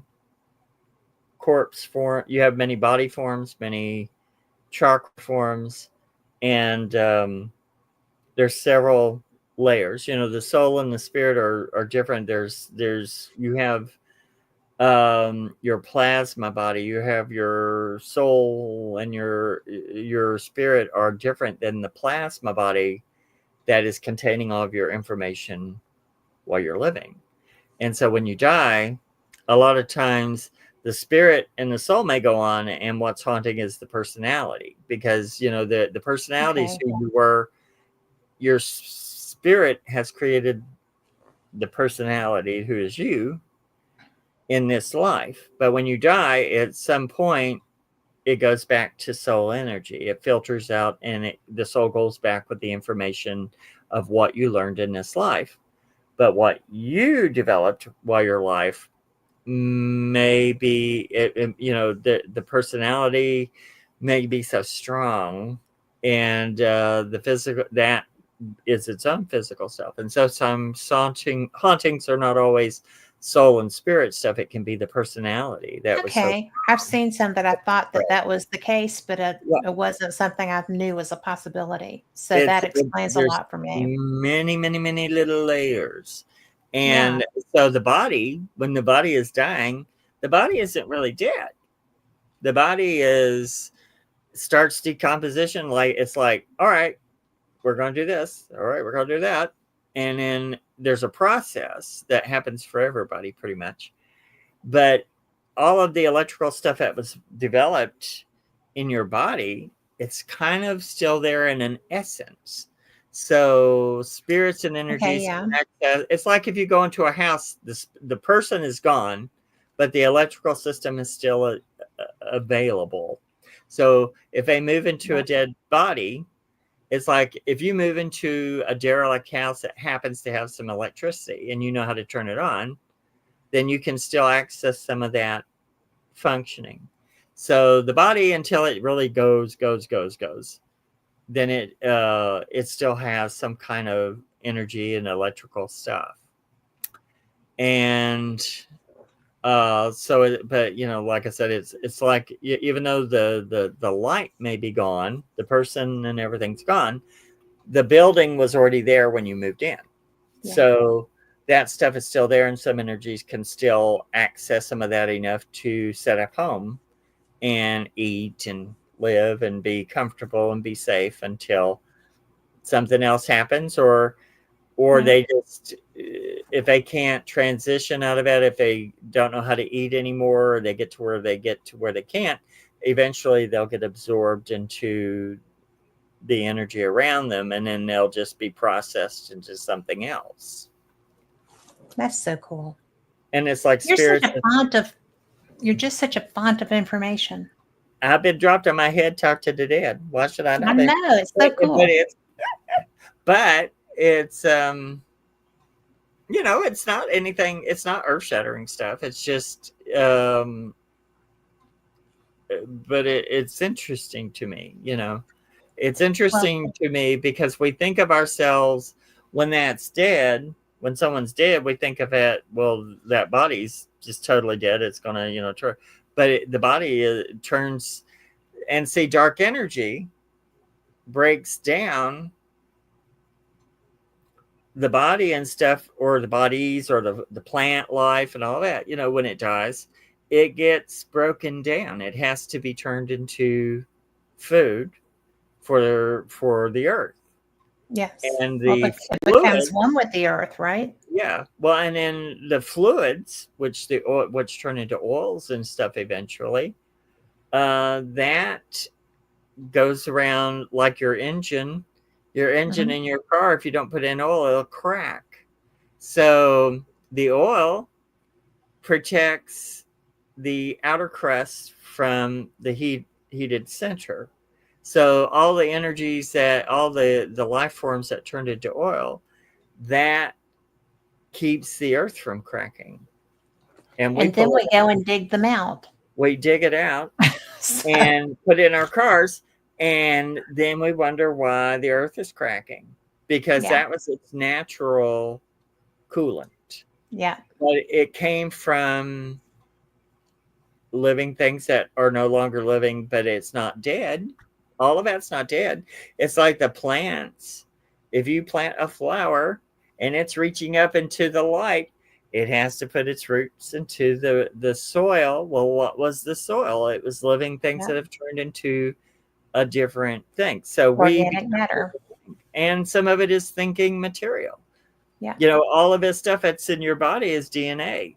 So who's not to say what that when it breaks down and goes into the earth, that isn't being transitioned into something else or something absorbing thought, you right. know, from it. So everything is you know, and it's for us. If we don't have food, we die. So we found a way to eat food, but we're eating, you know, other beings to do it, and we're eating the DNA off of them and their thought and their energy and their frequency, and other things do it to us. So, but not always in a bad way. You know, it's just part of the world. Well, circle of life. It's a circle of life. But we Okay. separate ourselves from it when we put ourselves in the little metal boxes in the Yeah, fluid that doesn't really do anything except get yeah, you through the few days to be viewed at. And it would be better if, you know, if people would go back to no embalming fluid, be buried within a few days, you know, just go in.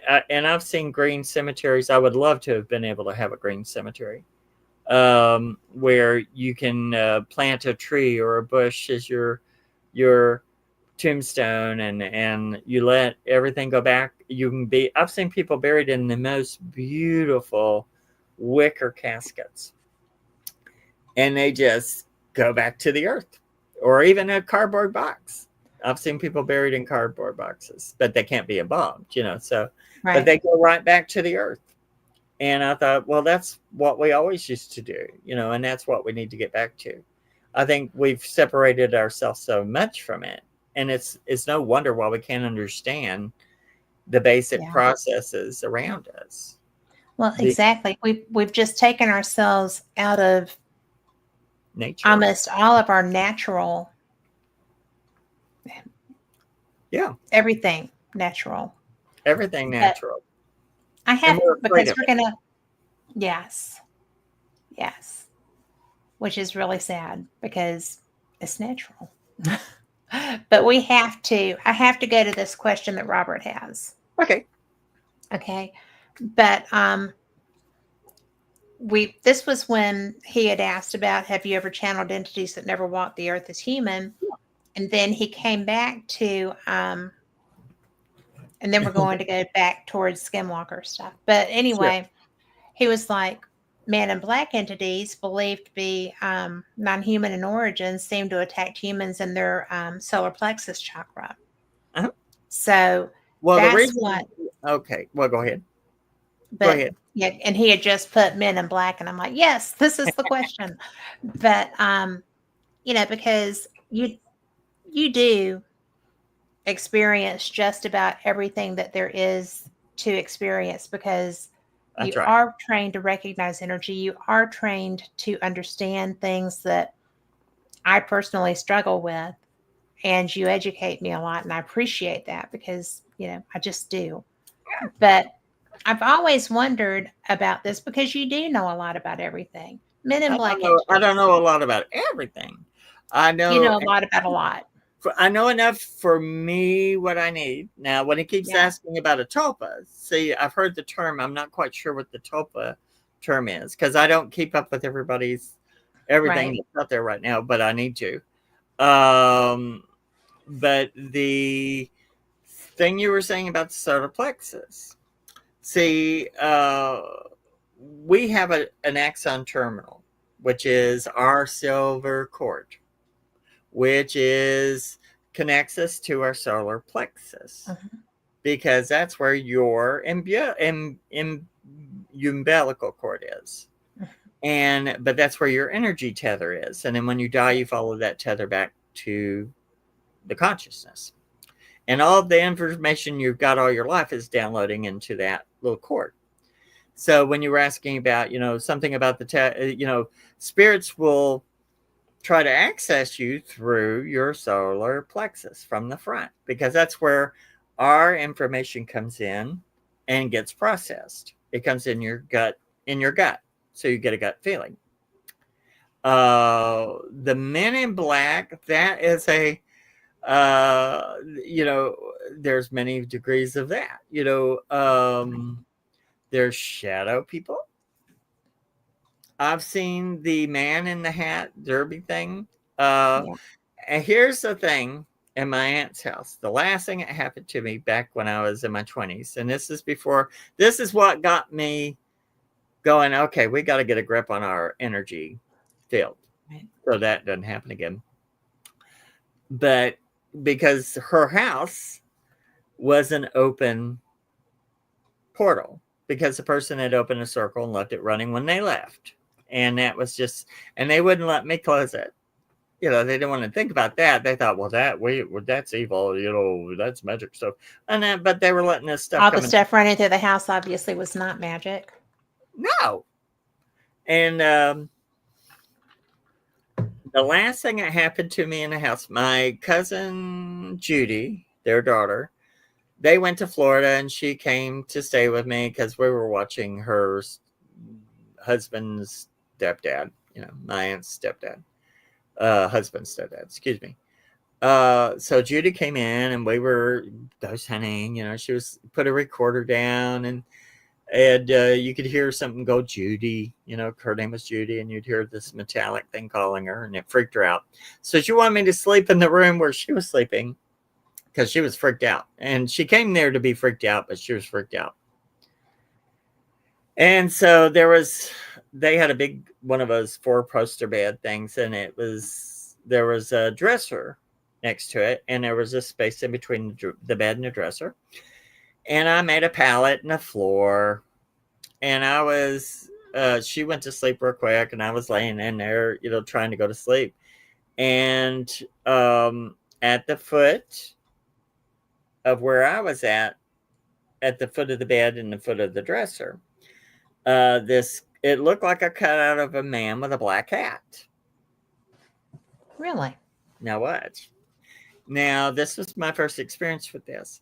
And I felt like I was given a big dose of Demerol. It was just like being given I couldn't move. I wasn't scared. Now, I've had, when you're dying, you get oxytocin, which is like this very nice, wonderful thing.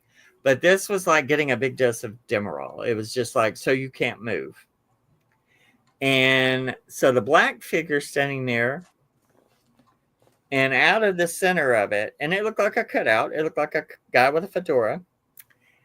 And from the center of it, it oozed out this black stuff that went over my head, because I was between the bed and the dresser. So there was this space above me, and it filled up with this gray gelatin plasma stuff that had little scratches in it, little black scratches. And which is what, a lot of ghosts and what we're made out of, plasma, some sort of plasma. And out of the center of it, once that covered me, out of the center of the figure came a big bulbous looking head with big black looking eyes. And it went through like this. It came towards me. And when it got to my face, it pressed into my face, trying to get in my system. And when it would press, I could see gray in my eyes, and I couldn't move, and I wasn't scared. But I said, Judy, wake up, Judy, something's happening, and I can't move. And she woke up, and she didn't see that, but she saw the blanket waving like something was flowing against it. Oh my gosh. She screamed, And when she did that thing, went whoop, whoop, whoop, whoop, retracted and disappeared. And I went, well, now I would know what to do with it. Back then, my protective system was crap because that's how I learned. Yeah, you were young. Was now I learned, I went, well, that ain't happening again. And but I left. I thought, well, I don't care about stuff about knocking you over as you're running down the hall. I do care about something that can cover you where you're down to. With you. But it was a black male shape like a fedora. Now there's a voodoo thing where you'll see them with derbies. But this was one of those Men in Black thing kind of looking things. But it was a portal. It was being a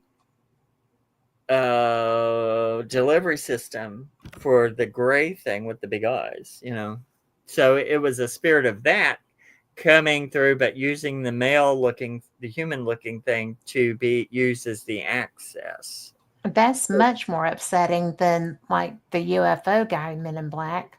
Well, but that's what that is. I thought, well, that's an interdimensional way that it's kind of getting there. It took me a long time to figure out what the heck was that. And then I went, well, that's a gray, but what is it doing to that? And why is it presenting as human? As human, but it was the delivery system for it as an energy, and it was trying to push into my system. But let me tell you what, whatever it is they're giving you, whatever chemical they're releasing, you are not afraid, but you cannot move.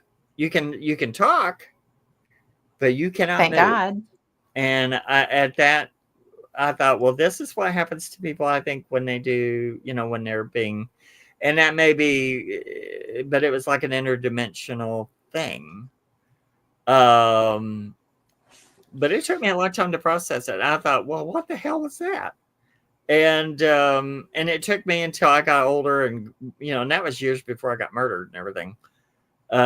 So someone said, well, maybe that was like a death omen, but it was like a year or two, about 2 years before I got murdered. It doesn't really sound like an omen, though. It sounds like an experience. It was an experience. But that open portal thing, they wouldn't let, and they thought I was dead because I could see this stuff, but they were seeing it. Yeah. But they weren't, and my aunt never got away from that house. Anytime she would start to leave, that thing they called Gertrude would start crying, and you'd hear her crying in the walls. And when they finally, after years, they let it go back to the bank, and they moved to a senior home kind of, or condo. Yeah.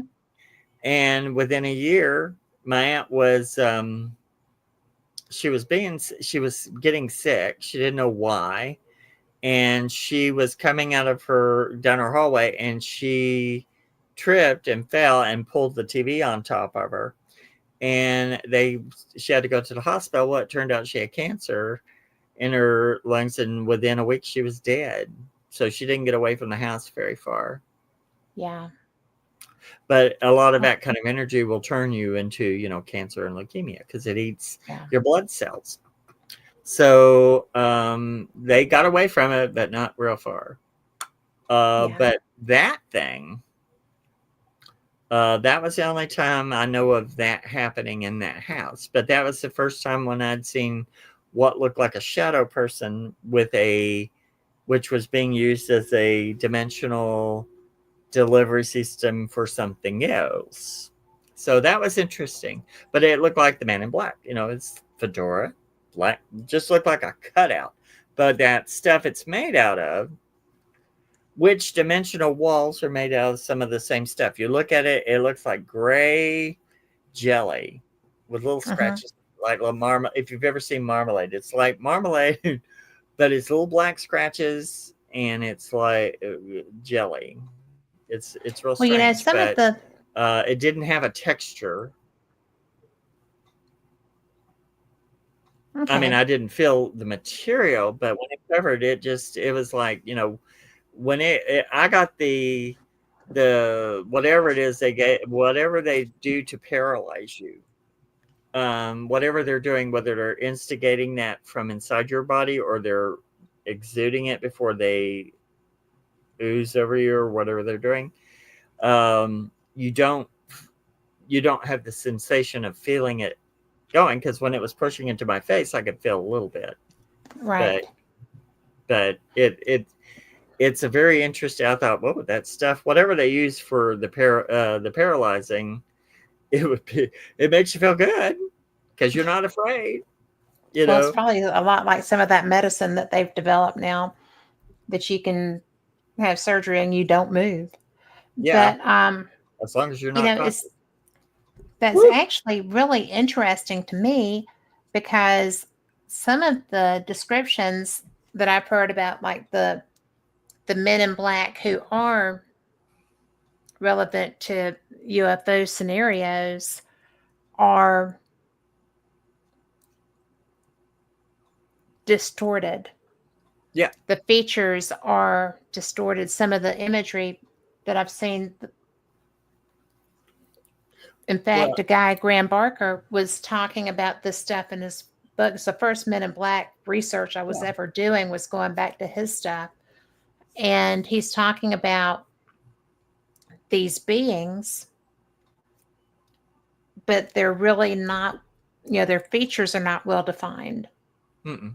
They're just And projecting. They're projecting. they are Their projecting. auras, their auras are projecting, and for whatever reason, projecting a human form, they think is going to make you less.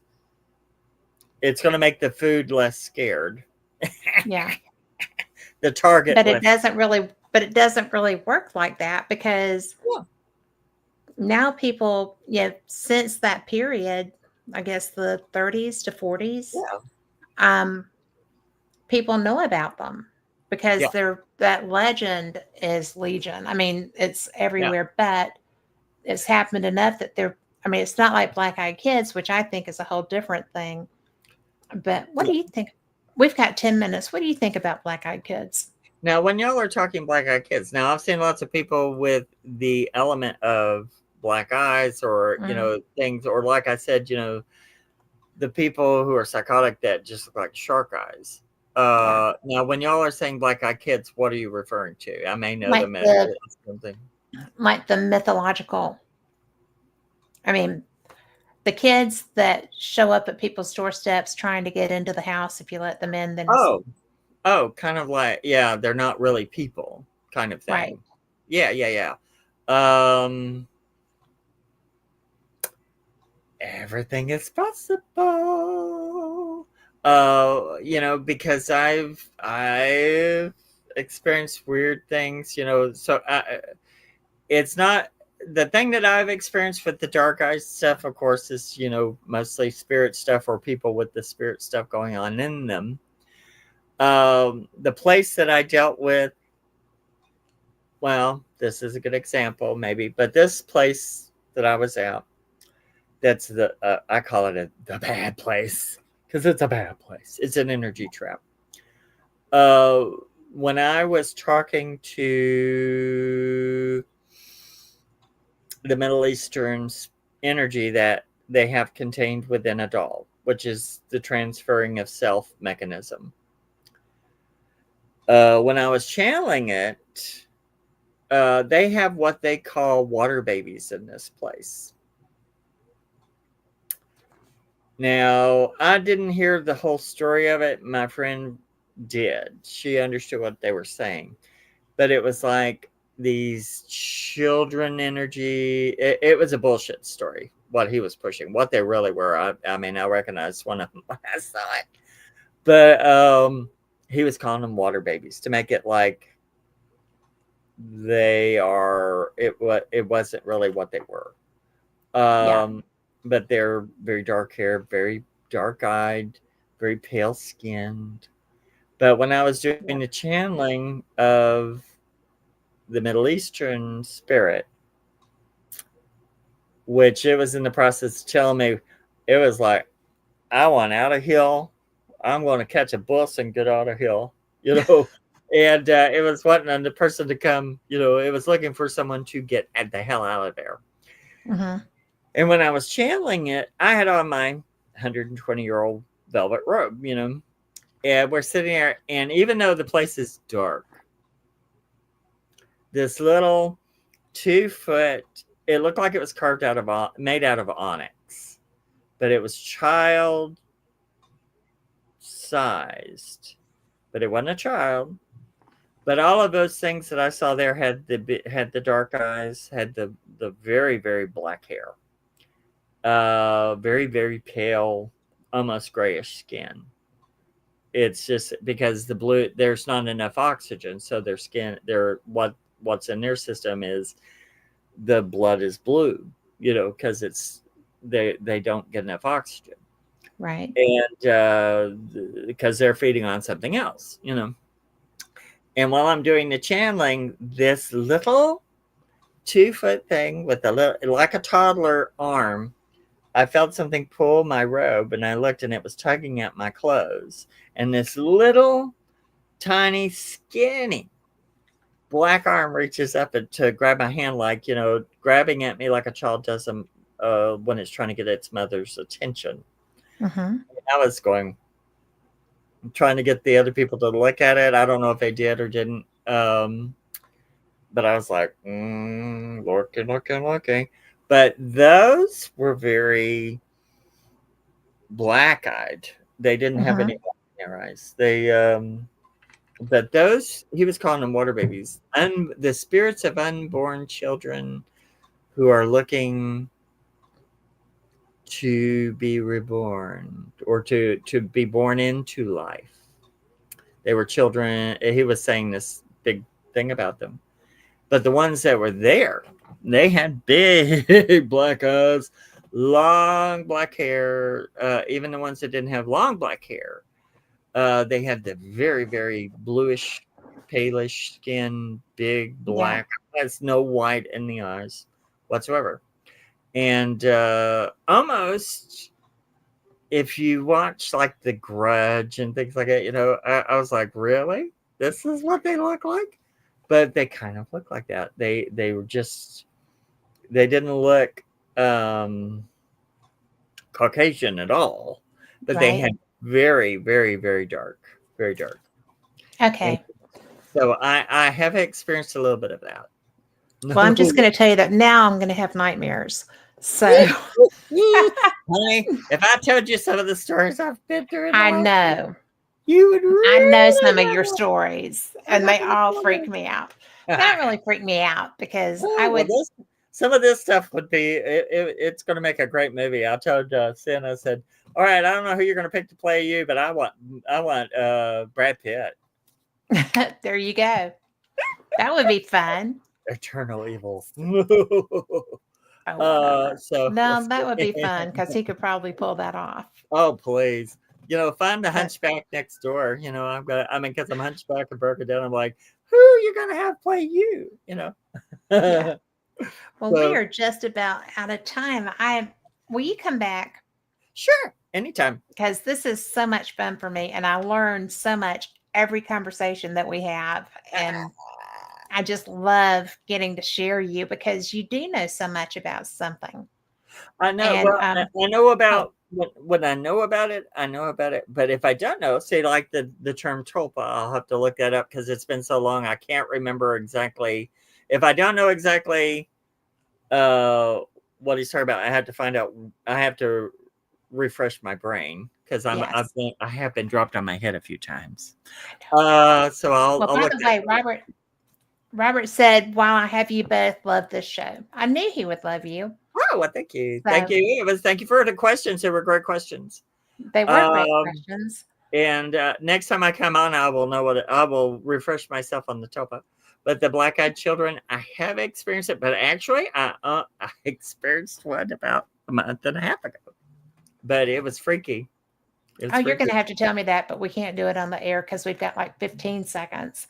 So everyone listening, thank you so much for being here tonight. We have had the best time, and I know you loved Mark. And this is Mark Elliott Fults, the fat psychic. He's not. And so, Mary Strickland, I love you, and thank you for that white light and blessings. we'll see you next week. Same cat time, same cat channel. Go out and check fatemag.com. See what we got going on.